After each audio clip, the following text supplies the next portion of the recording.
Hello there. This is Jen T. Grace, founder of Publish Your Purpose, and I am sitting with Patty Gilbride today, and we're talking about your book, Patty, Something More Than Love, which I am delighted that I actually have the book that I can show up, which is very exciting. I want to dive right in. I want to just start with like a little bit of who you are, and then we'll dive into all the details of this book. Great. Okay.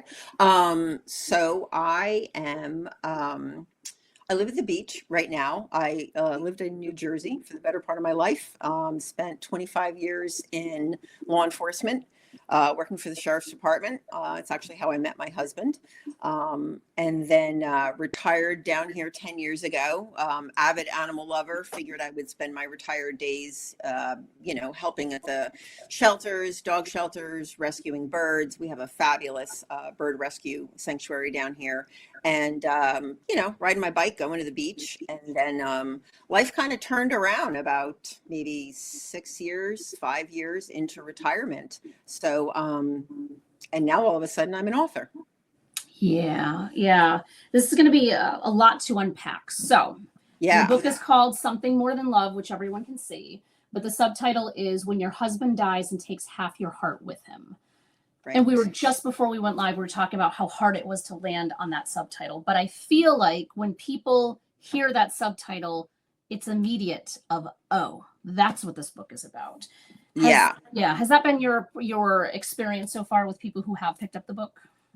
Yeah, absolutely. I think, when I talk to somebody and I say I wrote a book and they, oh, you wrote a book, what's the name? And I say Something More Than Love. And I think they immediately conjure up, sweetness and flowers and, happiness. And then I read the subtitle to them and I follow that with, my husband passed away, 14 months ago, 15 months ago, which it's now 15 and a half months ago. And they immediately, their face kind of turns, like, oh, I'm so sorry. But that subtitle, it was perfect. It was perfect because I remember PYP saying, you really want people to understand the contents of the book because Something More Than Love could be about, dogs. I mean, it could be about gardening. It could be about anything. And I went through so many things, trying to pull in the fact that, I was an advocate and caregiver for my husband and cancer treatment and so many different aspects that I wanted to pull in as many people as possible because I have so much to say in this book. But my book from day one has been a love story. And that is the number one thing I want people to get out of it is that it's a love story. So the way I came up with that subtitle is I stopped thinking about it and I let my heart figure it out. And that's what spilled out. Yeah. And I'm happy that, even if it took longer than you would have hoped, I'm glad that everyone landed on something that's just so clear and so perfect. And so let's just go back a little bit because you said it's been 15 and a half months. Because if we think about that is not a long time. No. And you have a finished, published 418-page book that is in our hands, right? Right. So what prompted you to start chronicling this journey? Good question. So I started writing the book. The book is in a journal format, like a diary format. I started 6 weeks before Dave ultimately died. Was when when we started with palliative and hospice care. And I had my sister-in-law actually is an editor and she had said, you've got a book in there in your brain. And I'm like, no, I'm not a writer. I'm not a writer. Just because I can write a decent email doesn't mean I can write a book. And I really just felt one day I needed to sit down and I needed to write. Like I just sat down and with my computer on my lap and I just started writing what happened that day. And of course I had all this history that I wanted to get in there. And I just wrote every day. And I wrote, I did, of course, I didn't write for about 3 days when Dave passed. It was actually really, my brain was exploding because I had all this information that I needed to get down on paper. And ultimately the book covers about 6 months, a 6-month period of time of my before, my during, and my after. And then that was it. And then next thing you know, it was all about, self-editing, finding you, publishing, and going on with that process. Yeah, and I'm happy that you said that it's kind of like a 6 month time frame, because I feel like that puts it into more, I don't know, just like a better to wrap your head around as a reader standpoint, because this easily could have chronicled 18 years, could be 50 years, right? Like where it is. And I think because it is such a short window of time, the intensity, I feel like, is even more apparent in it. Right. I wanted to, when I actually first started writing, it really, like, I didn't sit down and say, I'm going to write a book. I sat down to write a journal, a very personal journal. And I didn't know if I would share it with anybody. And I wrote it for me. I wrote it for me because I wanted my love story on paper. And, but I did hope that if I shared it, that I would be able to share my love story or our love story with the world. And I would be able to share how that loss hurts so much more when you love that hard. And I was hoping I'd be able to say that you actually can survive the grief, but I really didn't know if I would be able to say that because I wasn't at that point yet. So I had no idea. But I was hoping that's what I'd be able to say. And you're absolutely right. It could have gone on for 18 years because I remember thinking eventually I don't write every day, but I write, every couple of days and then maybe once a week, because sometimes it was just the same thing every day. And there was nothing that I felt that I really needed to get down on paper. But I remember thinking, well, where am I going to stop? Like, it's not like I'm going to stop writing when I'm done grieving, because that doesn't happen, really, that in when it comes to grieving for somebody you love that much, you don't ever stop grieving. It's always just a part of you. So I ended up stopping. I finished. I thought I found the perfect stopping point. There was no epiphany. There was no aha moment. But I thought, oh, this is probably a good moment to stop. And I put the book down and I put it away for a month. And then the last chapter happened. And then the last chapter, I thought, and I sat and I wrote. And I think the last chapter is like 15 pages long. And I said, that is the perfect place to end the book. And then I was completely satisfied and confident that was where I needed to wrap it up. Yeah, I completely agree. And, one of the things, so that before we hit record, you use the phrase, make them feel. And I wrote it down because I was like, there's something really powerful about this, because I think even as you were just saying, you're not a professional writer and you're like, I was doing this for myself. But what I feel like your book does that so few books are capable of actually doing is really making people feel. Because when you and I first connected, and I was very transparent, and I'll say this even though it's, everyone can watch this, is that I don't have an opportunity to read all of the things that come across my desk. I don't have enough time.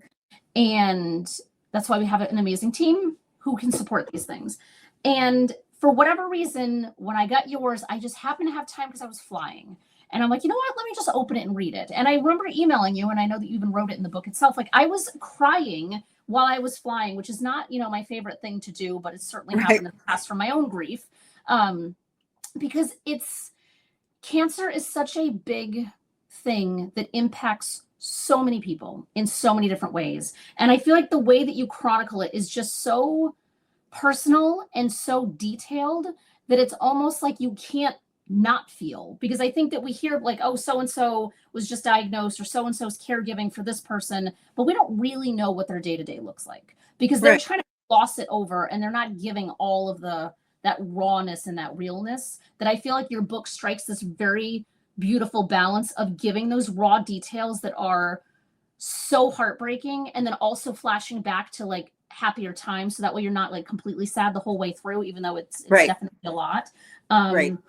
So, even thinking about the feedback that you've had, because the book is just still very, very new, very, very fresh. And I know that, for other people who are widowed, it's definitely something that people are reaching out to you on. But you had also mentioned that, people are finding that they do want to take it a little bit slow and they don't want to kind of digest it all. So can you just kind of share a little bit more about what these conversations have been looking like? Yeah, I've had several people. Well, so I had a woman reach out to me who she found me on Facebook and messaged me. And she actually had lost her husband 5 weeks ago. She lost her husband on New Year's Day. At least at the time she Mhm. reached out to me, it was 5 weeks. And I remember thinking, wow, I don't know if this book will be ideal for her because she's at 1 month. Like I remember how I was at 1 month. And, we went back and forth and chatting and ultimately she read the book. She got back to me in a week and she said, your my words were coming out of your mouth. Mm. Everything I read in the book, this was like my story with Doug. And she felt so comforted because not everybody has the same voice that I have or the opportunity to get those words out there. Mhm. A friend of mine just last night, she texted me and she's reading the book and she said, I'm watching the boys play basketball. I'm sitting on the bleachers crying. And I just kind of Mm. smiled and I said, take it slow. Another girlfriend of mine, she's a teacher and a very avid reader. She's got 40 books on her to read list for the year. She's upping it from like 25 last year. God bless her. And I said, so I'm pestering her. I'm like, have you read it yet? Have you? Because she knocks out a book every couple of days. Mhm. And she said, I got to take this slow. She's Mm. like, I'm at the point where Dave isn't going to be here much longer. And Mhm. I really need to take this slow. Mhm. So I've had at least a half a dozen people in the last week reach out to me and just Yeah. say, I feel like I am in the book. I feel Mhm. like I am. And these are people that know me and people that don't know me. Mhm. I feel like I'm in the book. You're making me feel it.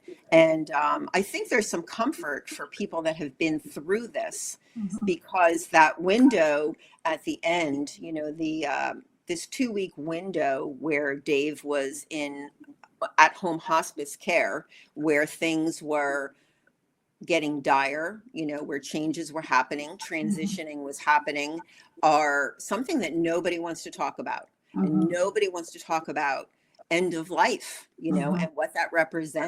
represents to the body, what it represents to the people that are left behind. Mhm. It's just unfortunate that in our culture, it's not an okay conversation to Mhm. have. And we end up being so unprepared for what's about to happen. I read the little blue book that hospice gave me Mhm. explaining what transitioning was and that you're going Mhm. to see this is going to happen and this is going to happen and this is going to happen. But there was this whole slew of things that happened that weren't in the book, Mhm. and I'm this black and white researcher. I Google everything. I look everything up. What do you mean it's not in the book? How could this, what's going on here? And So I wrote about all those things. I Mhm. wrote about those things and how I felt so out of control, that they were happening. And of course, at this time, Dave is slipping further away from me. And of course, Mhm. I don't have him, he was my person to share Mhm. all my little idiosyncrasies and my little control things. Yeah. He was my guy to talk me off the ledge. And Mhm. now my talk me off the ledge person is the person that I'm losing. Mhm. I hope one of the many things that I hope that come out of this book is that we have these conversations Mhm. I read like a dozen books after Dave died, and I'm really not a reader, to tell you the truth. Three of them were Elizabeth Kubler-Ross books. And Mhm. for anybody that knows who or doesn't know who she really is just like the matriarch of writing about the Dying. process of dying and the Mhm. process of grieving. And so the first one that I read on death and dying was about the 5 stages of grief, Mhm. which I always thought pertained to the griever, the person that was Mhm. left behind. And it Yeah. doesn't. It pertains to the person that is dying. Yeah. So I asked a friend of mine who's a hospice nurse, did you have to read this book when you went to school? And she said, no, I didn't. Did read it on her own, but she didn't. I asked a oncologist that I know. I said, "Have you ever read this book? Have you ever read any Elizabeth Kubler-Ross?" No, no, he hasn't. So, Mhm. I'm wondering if this is something like I think it should be required reading. I really do. I mean, if you're going to be an oncologist, Mhm. a lot of your cases are going to be terminal. I think Mhm. you need to know about the 5 stages that your patient's going to go through, and that Mhm. they're not going to be linear. They're going to be up and down. And I think you need to be prepared for that. Yeah. Yeah. And what's interesting is that I had a minor in sociology in college and we read all of her books. Like that was, Wow. I remember doing the specific course that was on death and dying was specifically because of her book. And I remember reading that as a sociology student. So it seems baffling and mind-boggling to me that people in the field are not required to read those things. And I think and like I was saying, I think it is because you chronicled it in such like painful to read detail in some cases.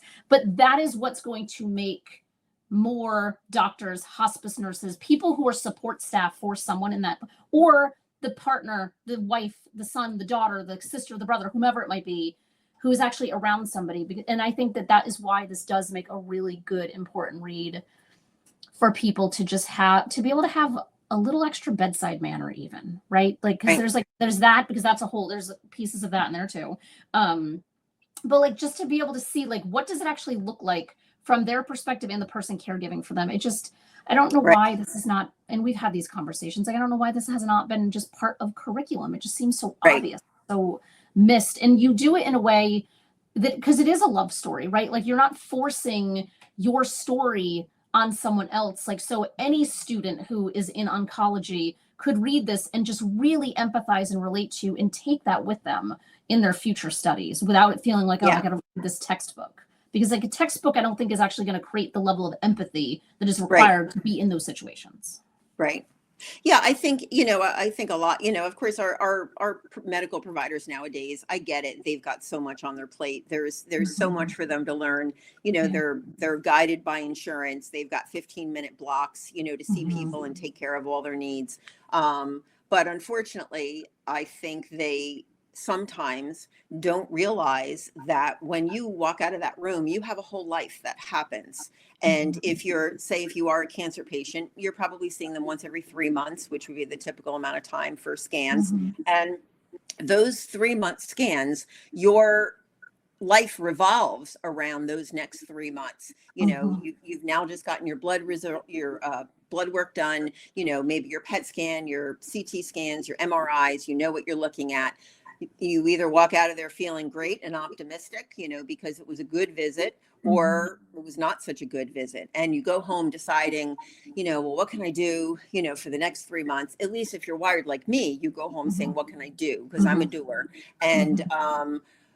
you're thinking, well, you've got this appointment now on the calendar, and of course you'll have to make hotel reservations because you stay overnight because it's 3 hours away from you. Mhm. And your whole life revolves now around this cancer for you and your husband. And your provider doesn't think about you for 3 months. Mhm. Like you're done, you're out the door. Now my providers were exceptional, and I use the patient portal constantly, so Mhm. I probably was in their mind constantly. Mhm. But I'm also really pushy, for lack of a Mhm. better word. I'm just really pushy when it could. Mhm. And when it came to my husband's health, and you know what? Every last one of them has said, I hope if I'm ever in Dave's shoes, so to Mhm. speak, my wife Mhm. does just what you did.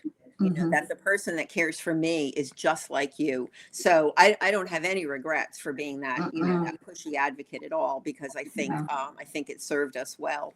Um, but yeah, I'd like more doctors. I'd like to see young doctors read this book. Mhm. I mean, I think Mhm. they'd enjoy, I'm sure they have enough required reading that they have to Mhm. read, and they could Yeah. kind of step away from all those medical journals, Mhm. and enjoy a love story, and also um, just see what really happens on the outside. Not to mention, they may see in their studies, learn what happens to a body Mhm. when a body is dying from Mhm. a medical perspective.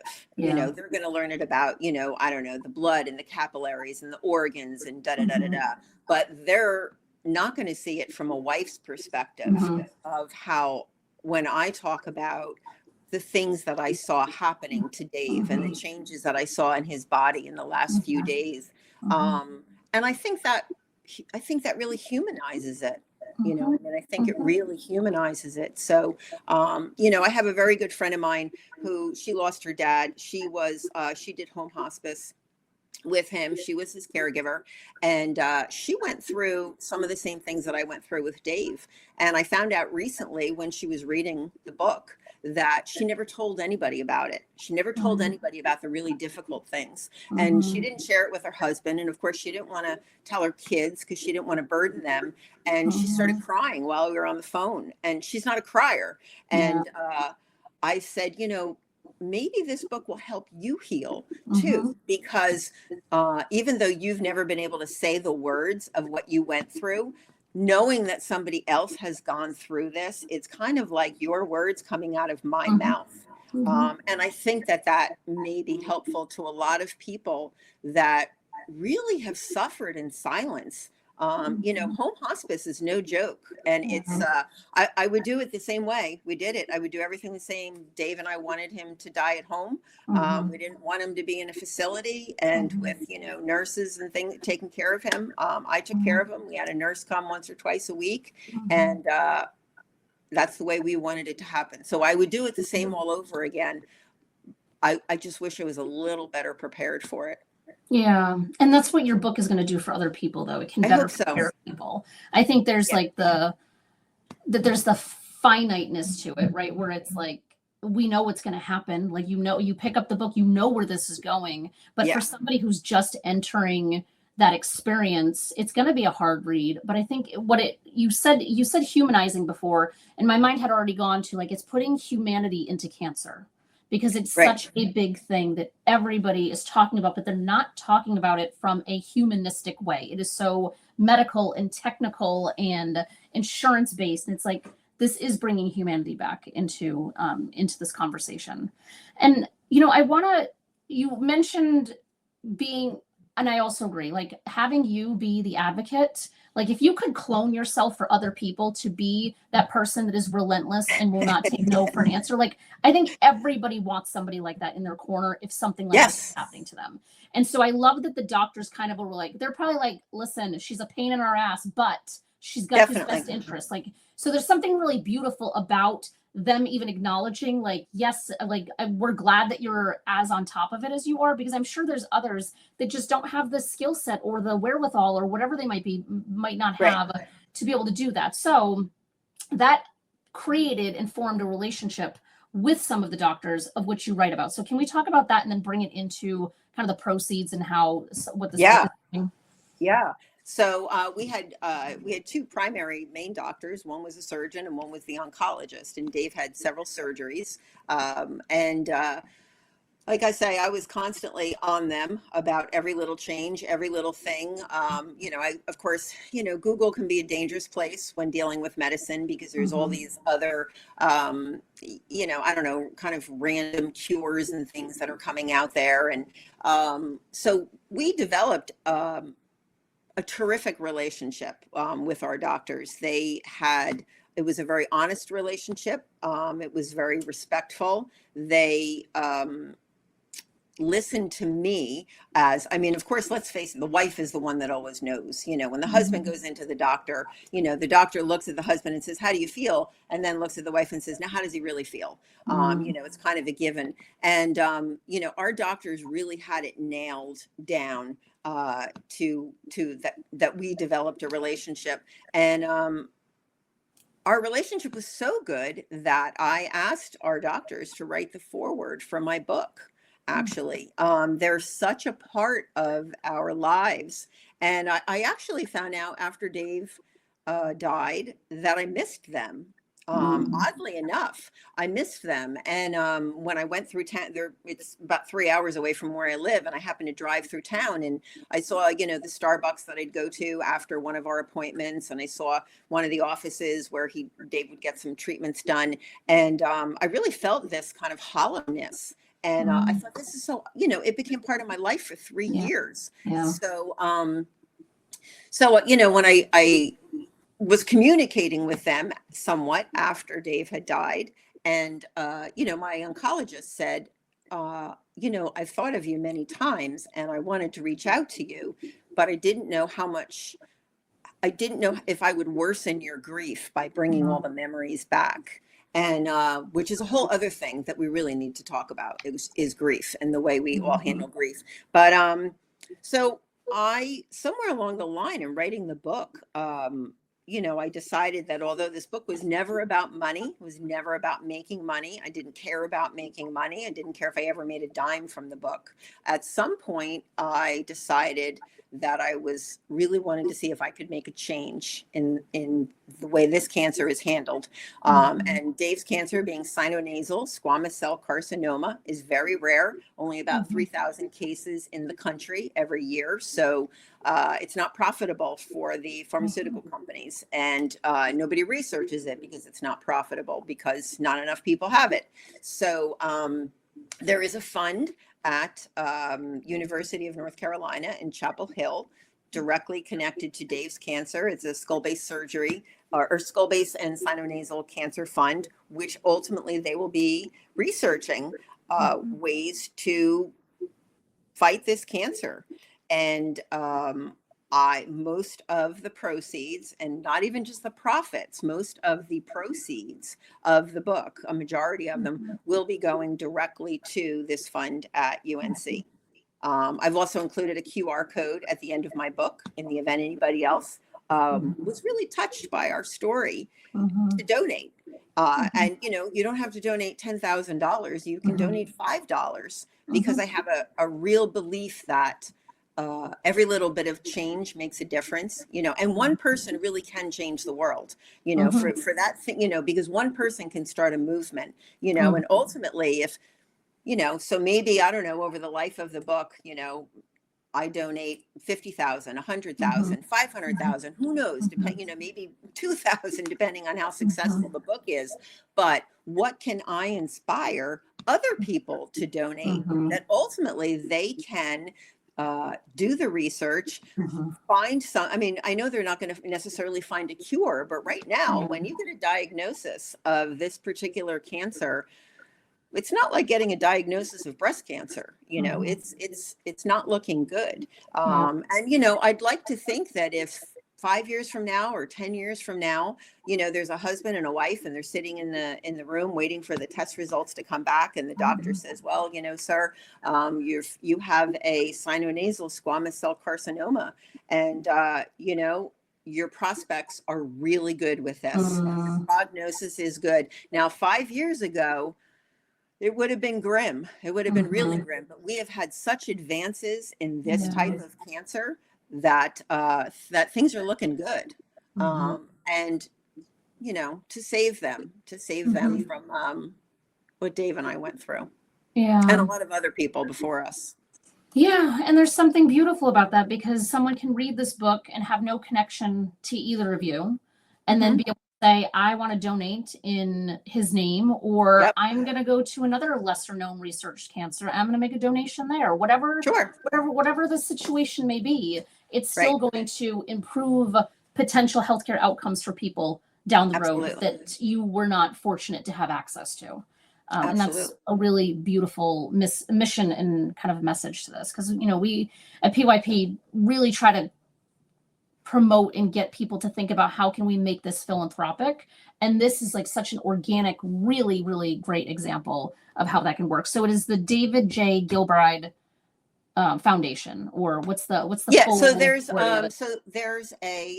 the link that I have will actually take you to in memory of David J. Gilbride at UNC, and your money would be dedicated directly to that fund. And I don't know if that's something that, I don't know if we can actually post the QR link somehow associated with the video, but kind of, you know, the neat thing about that is that the folks at UNC will be able to give me a quarterly report as to how much money came in to that fund through that link. So in terms of actually knowing how much of a difference can one person make, we really will know. And when I get my website up and running, which is in the works, I will post updates on that, because what greater way for people to see that they're making a difference? I know. It's inspiring, because it's like, it really is small amounts by a lot of people that can make a huge difference. But I think a lot of times we just feel like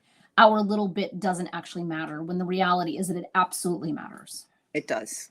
It does. I love all of this. I'm putting your website on the screen now. So your book is available wherever anyone would like to purchase a book.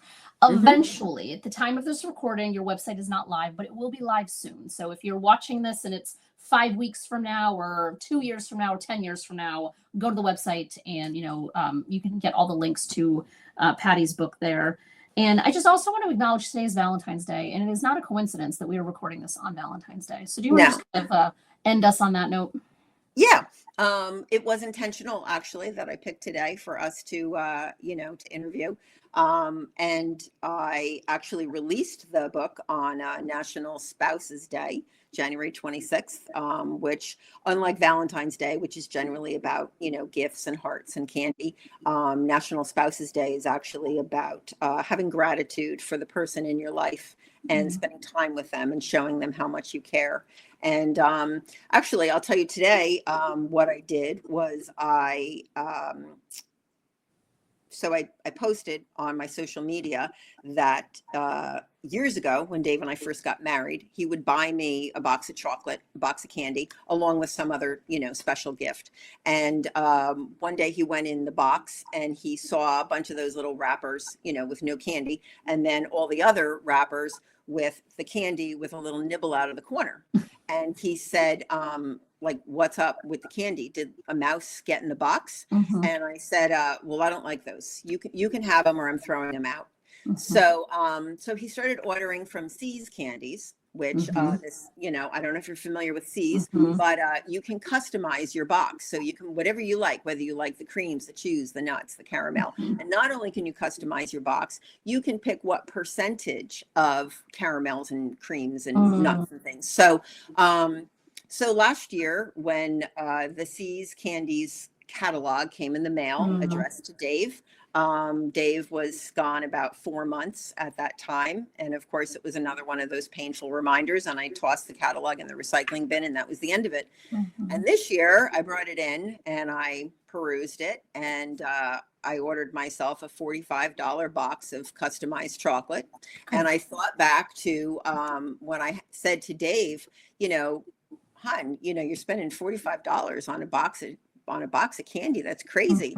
And he said, well, do you like it, Snooks? Snooks was my name, and short for Snookums, of course. And I said, well, yeah, I know. Yeah, but it's $45. And he said, honey, you're worth it. So, I ended my post by commenting or replicating the words of poet Donna Ashworth. And she says, on those days when you miss your person the most, love yourself harder. Love yourself the way they would love you. And so I think every year on Valentine's Day, I'm going to spend $45 on a box of customized chocolate. And I think you should. I think that is such a beautiful example of what self-care actually is like, versus these, things that people say are. Like, I think that, what a great quote too. Yeah, it is. That's so great. And that is so you're available on Facebook. That's your kind of your communication channel as well. So if someone wants to kind of check you out there, they're welcome to go follow what you're up to and all of those great things. Absolutely. I am on Instagram too. I'm certainly more of a newbie on Instagram. So I do a bit more, posting on Facebook, and then things are just cross-posted to Instagram. So that's great.